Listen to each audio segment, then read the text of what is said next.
14 अप्रैल 1891 मध्य प्रदेश के महू गांव की एक सैनिक छावनी। यहाँ रामजी सकपाल और भीमाबाई के घर एक बच्चे ने जन्म लिया।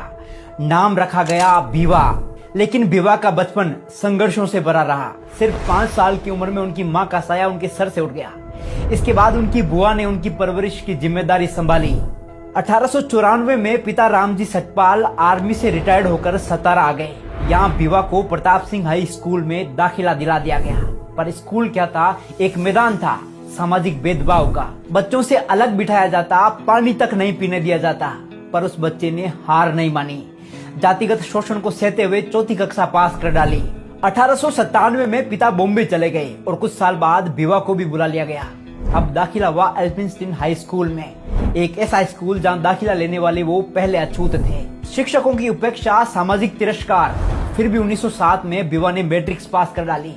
इसी दौरान 1906 में विवाह हुआ रमाबाई से। और फिर 1912 में बॉम्बे यूनिवर्सिटी से इकोनॉमिक्स और पॉलिटिकल साइंस में बीए किया, वो भी टॉप रैंक से। ये उपलब्धि देखकर बड़ौदा के महाराजा सयाजीराव गायकवाड़ स्तब्ध रह गए।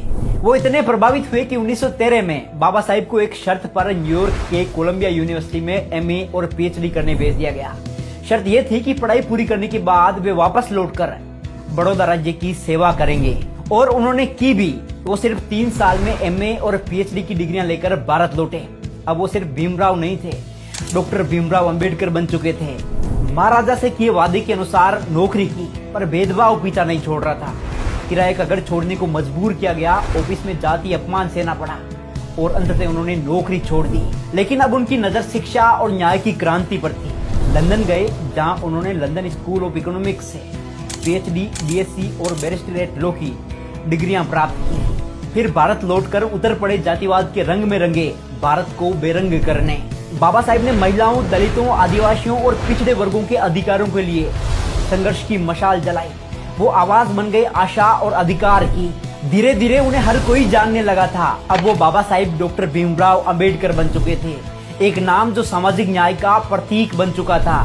और फिर वो ऐतिहासिक पल आया जब आजाद भारत को एक मार्गदर्शक की जरूरत थी, एक संविधान की जरूरत थी जो हर धर्म, जाति, वर्ग को बराबरी दे सके। तब सबकी नजरें एक ही व्यक्ति पर टिकी।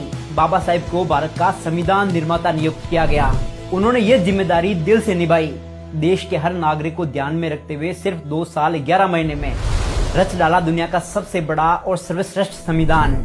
आज वो सिर्फ इतिहास का हिस्सा नहीं है, वो प्रेरणा है, विचार है, क्रांति की आवाज है। ऐसी महान शख्सियत, champion of social justice, Bharat Ratna Baba Sahib doctor Ambedkar को शत शत नमन। जय भीम।